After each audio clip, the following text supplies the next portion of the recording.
उत्तर प्रदेश के मुख्यमंत्री आज कश्मीर में चुनाव का प्रचार करेंगे, लेकिन विपक्ष के सवाल है कि आखिर वो व्यक्ति वहां क्या कर रहा है। हमारे साथ बात करने के लिए समाजवादी पार्टी के नेता जूही सिंह हैं। जूही जी, महबूबा मुफ्ती ने कल सवाल किया था कि योगी आदित्यनाथ वो व्यक्ति हैं जो हिंदू मुस्लिम करते हैं, जो छोटे मंदिरों को तोड़वाते हैं, राम मंदिर के लिए बुलडोजर चलवाते हैं। आपको भी लगता है क्या उनका कश्मीर जाना आपके लिए भी दिक्कत भरा है? ये वो मुख्यमंत्री हैं योगी आदित्यनाथ जो अपने प्रदेश में चुनाव निरंतर हार रहे हैं। अभी प्रचंड हार हुई इनकी, अयोध्या हारे, सुल्तानपुर हारे, बहुत सारी अन्य, श्रावस्ती हार गए, चित्रकूट हार गए और इनके पास कोई काम नहीं है। ये बात सही है कि इनके मंचों से केवल अपशब्द, विपक्ष के लिए बुरी भाषा और झूठ फैलाया जाता है। यही काम ये कश्मीर में भी जाकर करेंगे, क्योंकि भारतीय जनता पार्टी का एजेंडा ये है कि मुद्दों की बात मत करो, बेरोजगारी की बात मत करो, महिलाओं की सुरक्षा की बात मत करो, बस लोगों को धर्म के नाम पे बांटो।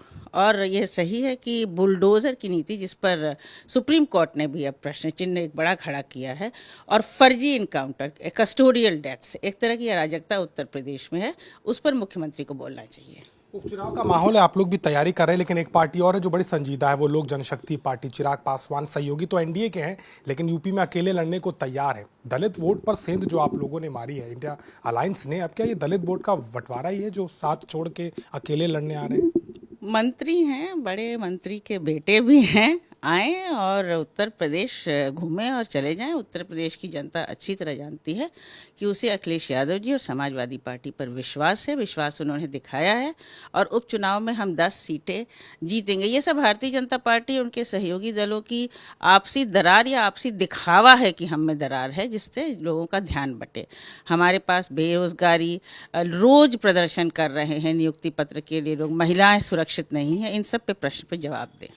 खाने पीने की दुकानों पर नेम प्लेट लगाने को लेकर मायावती ने ट्वीट किया है। वो कह रही हैं कि चुनावी हथकंडा है, राजनीति से करार दे रही हैं। आपका क्या स्टैंड है? आपको लगता है कि पारदर्शिता होनी चाहिए दुकानों में, खाने पीने के संस्थानों में?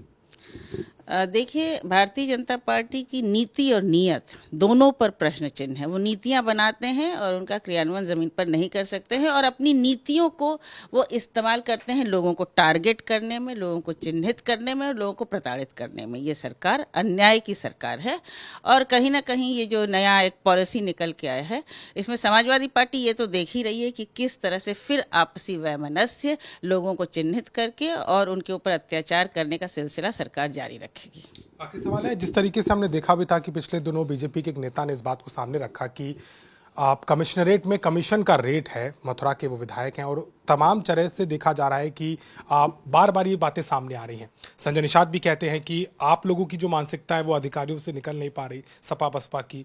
आपको भी लगता है कि क्या प्रशासनिक तारतम्यता नहीं है सरकार में? ये निहायत ही भ्रष्ट सरकार है, कोई भी नीति जमीन पर नहीं आ रही है। तथाकथित रूप से यही सरकार है जब अयोध्या में लाइट चोरी हो गई थी और कहा गया था एक कंपनी ने लाइट नहीं लगाई है, ये विधायक कह रहे हैं। अन्य विधायकों ने भी चिट्ठी लिखी, अनुप्रिया पटेल ने भी लिखी, कभी कभी केशव प्रसाद मौर्य ने भी उनकी आरक्षण नीति पर सवाल उठाया है कि उनको वो लिस्ट दें।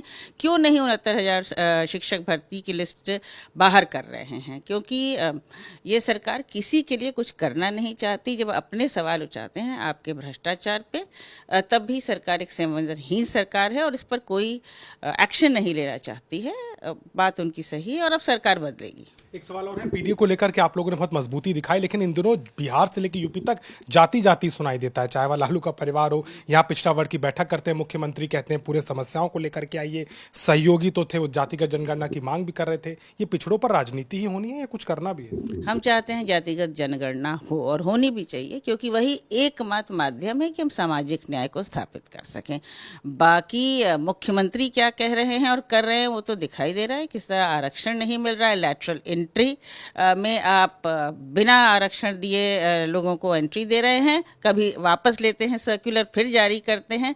उत्तर प्रदेश में भी यही दिखाई दे रहा है, और नौकरियां तो कहीं है ही नहीं। आप कहीं ना कहीं सरकारी नौकरियां खत्म करना चाहते हैं, जिससे आपको आरक्षण न देना पड़े। शुक्रिया। आपसे बात करें तो कहीं ना कहीं तमाम मुद्दों को लेकर के विपक्ष सरकार को घिरता नजर आता है। मुख्यमंत्री की कश्मीर में मौजूदगी हो या जाति पर बवाल, उत्तर प्रदेश में सियासत गर्म है।